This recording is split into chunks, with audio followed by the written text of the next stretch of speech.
আসসালামু আলাইকুম আপুরা, কেমন আছো সবাই? আলহামদুলিল্লাহ ভালো আছি আমি। আজকে তোমাদেরকে যে বিষয়টা সমাধান দিব সেটা হচ্ছে যে কামিজের গলা যদি ছোট হয়ে যায় তখন কি করবা। আচ্ছা, ছোট হয়ে গেছে এটা কেমনে বুঝবা? সেলাই টেলাই করার পরেই তো বুঝবা। সেলাইয়ের আগে যদি বোঝো তাহলে তো তুমি কাইটটা বড়ই করতে পারলা, তাই না?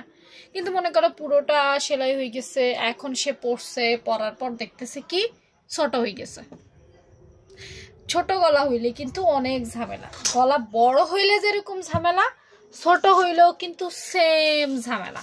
কোনোটাতেই শান্তি নেই যতক্ষণ পর্যন্ত পারফেক্ট না হবে। তো আজকে চলো একটা জামা, ছোট একটা টুকরা লইছি, হ্যাঁ, কাগজ অপচয় করবো না, এই জন্য বুঝাইতে পারলেই হয়েছে। তোমরা যেটা বুঝানোর ওইটা বুঝাইতে পারলেই তো হয়েছে। প্রথমে ছোট করে একটা কামিজ কেটে লই, হ্যাঁ। ধরো গলাটা ছোট হয়েছে,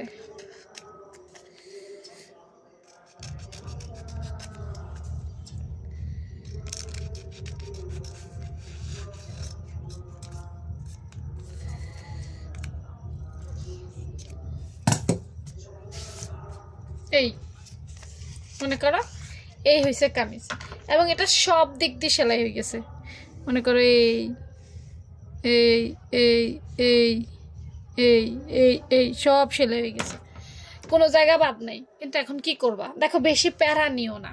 এ ধরনের কাজ, সেলাই কাজে যত বেশি প্যারা নিবা তত বেশি ঝামেলা।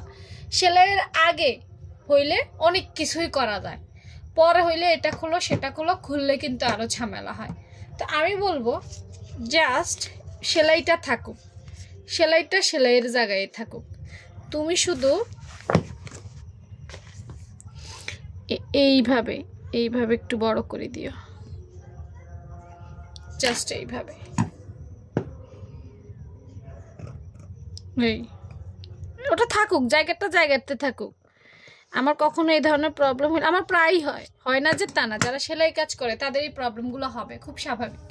জামা কিছুই খুলি না, জামার জায়গাতে থাকে, শুধু ভাঁজ দিয়ে গলাটা একটু বড় করে আবার কষ্ট করে গলাটা সেলাই করে দেই। উপরেরটা থাকে ওই যতটুকু বড় করছি শুধু অতটুকু সেলাই, উপরেরটাও সেলাই না।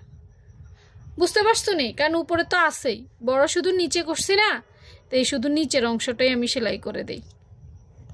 ফিনিশিংটা যেন ভালো থাকে, ওই দিকে খেয়াল রাখলে তোমাকে আর কিছুই করতে হবে না।